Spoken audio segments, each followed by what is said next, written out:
Saludo ahora con gusto en el estudio del Financiero Televisión al licenciado Eduardo Granados, presidente de la Fundación Mexicanos Uniformados. Eddie, gracias por estar con nosotros. Muy buenas noches, Juan Carlos. Los temas de inseguridad siempre presentes en la agenda de todos los medios y de todas las personas. Hace un rato dábamos información respecto al asesinato artero de una mujer, Montserrat, en el estado de Guanajuato. En León, Guanajuato, con resultados prácticamente a las 24 horas, debido a la presión social que se hace por la filtración del video. Siempre la presión social acaba motivando la acción gubernamental y en este caso pues se resolvió rápidamente para que ya esté en manos del juez competente. Me preocupa pensar que en este caso, como bien lo apuntas, la presión social, que no las investigaciones, fueron quienes resolvieron por lo menos la detención de manera rápida. ¿Qué pasa en tantos casos que no son visibles en el público, pues? Quedan prácticamente en el olvido. Hoy en día se necesita que haya un testigo con un teléfono celular para que se convierta en noticia y como tal se convierta en presión pública. Y es así, pues hay que entender que hoy en día, como bien también lo apuntas tú, la inseguridad, el tema de seguridad, es el tema número uno de preocupación de la sociedad. Ya supera al tema de salud y al tema de economía. ¿Qué es más preocupante? ¿La inseguridad, la percepción de inseguridad o la impunidad? Creo que la impunidad es una consecuencia de una incorrecta aplicación de lo que está prácticamente plasmado en las leyes. Como ciudadanos tenemos el derecho y la obligación de exigir el cabal cumplimiento tanto de las leyes como de la operación gubernamental en ese sentido. El INEGI publicó hace poco un estudio en donde 6 de cada 10 mexicanos se sienten inseguros. Es correcto, te lo acabo de comentar. Es la mayor preocupación hoy en día de las casas, de las familias, de las empresas, los corporativos, y obviamente es un tema vigente en el debate público. Va a estar muy presente, yo creo que será la primera carta de oferta de los candidatos presidenciales el próximo año. Los temas de seguridad o de inseguridad están llegando también, ya lo acabas de mencionar, a las campañas políticas, que por cierto son adelantadísimas, y eso, si bien no es inseguridad, sí es una violación a la ley. Es una violación a la ley, no nada más de una corriente política. Por supuesto, todo el mundo. Hay que aclararlo.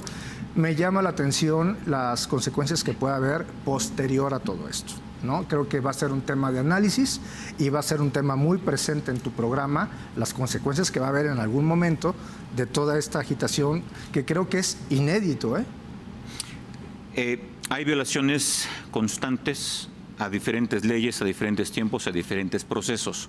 No parece que se vayan a detener, de hecho parece que van a ir sucediéndose tristemente cada vez más. ¿No se genera un clima muy inapropiado para un proceso electoral tan competido como el que viene el próximo año?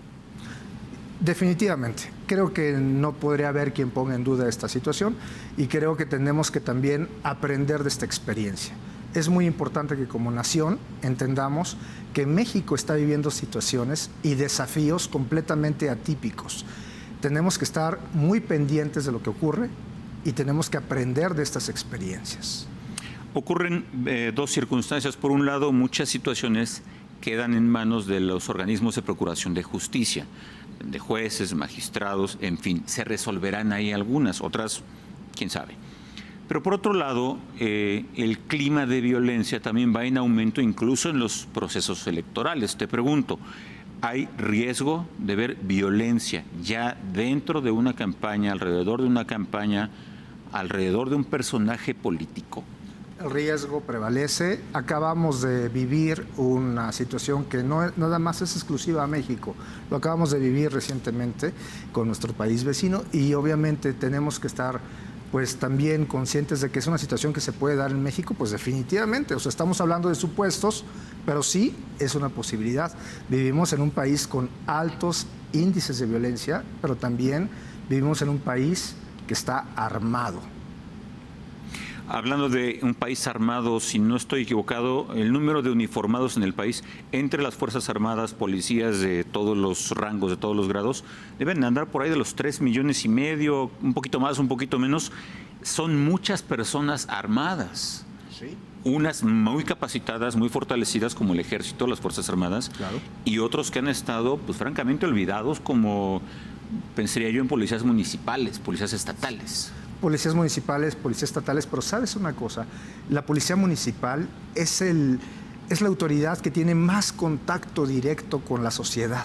Es el primer respondiente. Y creo que es ahí donde se debe fortalecer. Sí, se han fortalecido policías como la Guardia Nacional. No está mal. Nosotros que hacemos estudios concretos sobre la gobernabilidad y la seguridad pública, lo valoramos y lo aplaudimos.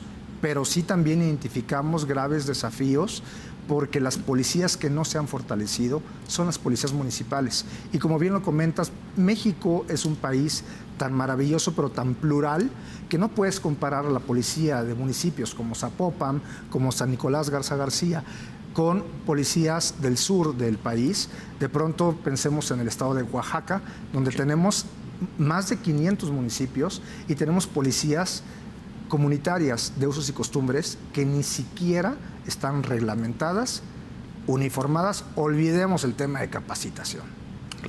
Esto en cuanto a las policías municipales, estos cuerpos del orden que son el primer contacto con la población, al menos así debería de ser. Hablábamos también de que las Fuerzas Armadas están muy fortalecidas. No me parece mal que se fortalezcan, pero ¿qué opinión te merece el que Fuerzas Armadas capacitadas y pensadas para otra cosa estén desempeñando labores civiles? Hemos tenido casos apenas en estos días de abusos flagrantes, constantes y también de impunidades.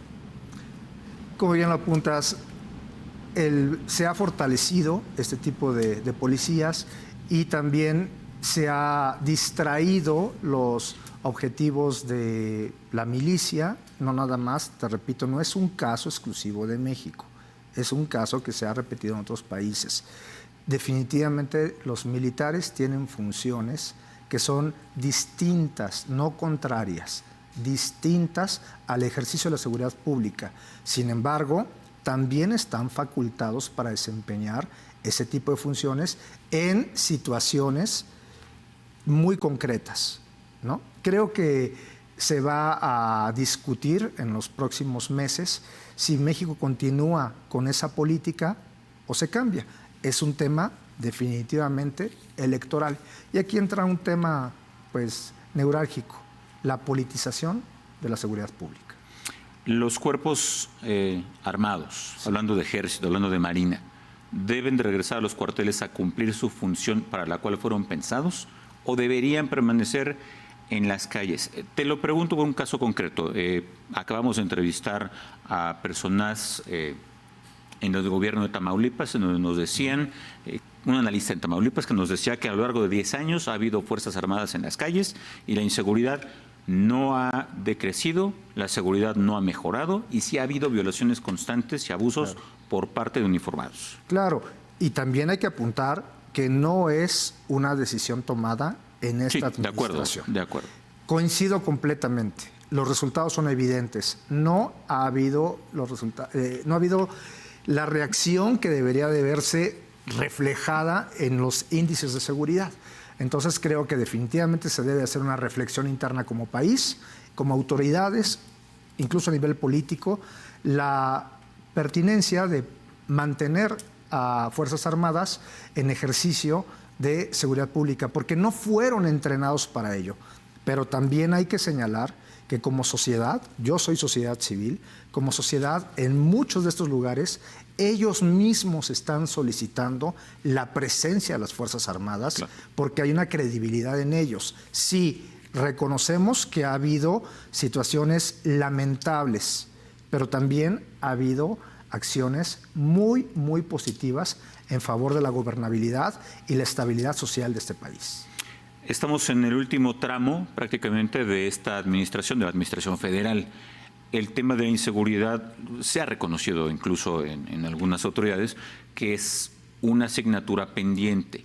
¿Qué deberíamos esperar en cuanto a logros en lo que resta de la administración y en cuanto a promesas, quizá, ofertas o planteamientos de la administración que vaya a llegar, sea quien sea? Juan Carlos, me encanta tu pregunta, por un sentido. porque mientras sigamos acotando el tema de seguridad pública por una administración, las cosas no van a funcionar. En este país vivimos de estrategias que inician en un periodo y concluyen a los 6 años, y la siguiente administración otra vez replantea absolutamente todo. Tiene que haber una política de continuidad, tiene que haber proyectos como si fuéramos una empresa de nación, tiene que haber proyectos a mediano y a largo plazo para que de verdad se puedan ver reflejados en la gobernabilidad y en la estabilidad social de este país. Con una alternancia de fuerzas políticas en el poder que ya hemos tenido, que quién sabe qué vaya a pasar, ¿esta continuidad será posible o llegará nuevamente alguien que quiera resolver el problema en 6 meses, que evidentemente no se va a resolver? Tiene que ser posible porque es necesario. Si esto no ocurre, las cosas van a empeorar. Y es momento, señores candidatos, de que de verdad piensen en que para que haya medidas, estrategias aplicables a la gobernabilidad y a la estabilidad social de este país, se hagan diseños, se haga una reingeniería completa de una estructura de seguridad pública que se vea reflejada en resultados reales. ¿Y qué es eso? Obviamente los niveles de delincuencia pues van a prevalecer todo el tiempo porque son temas coyunturales también que obedecen a cuestiones sociales, económicas, incluso internacionales.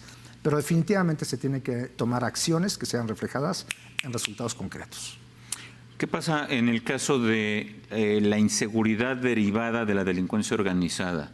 Tristemente ahí la población en general, el ciudadano de a pie, muchas veces queda en medio de estas disputas de grandes grupos del crimen organizado, por un lado.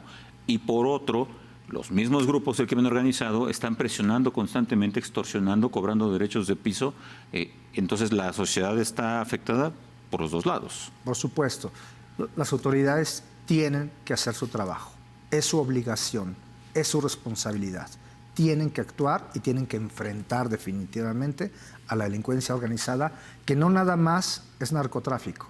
Delincuencia organizada tiene que ver en muchos sentidos y en muchos aspectos de la sociedad.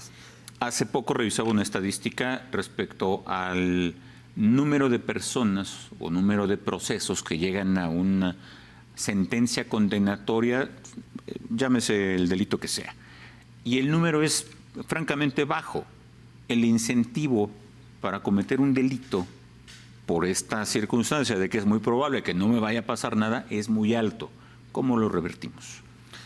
Tiene que haber legislación más estricta y tiene que haber procuración de justicia más estricta. Pero ¿es un tema de que falta legislación estricta o de que la que existe se aplique? Digo, puedes un delito X condenarlo a cualquier cantidad de años, claro, pero si no se aplica, pues no sirve de mucho. Lo acabo de decir, tiene que haber procuración de justicia al nivel no de lo que se requiere, sino de lo que se necesita en urgencia.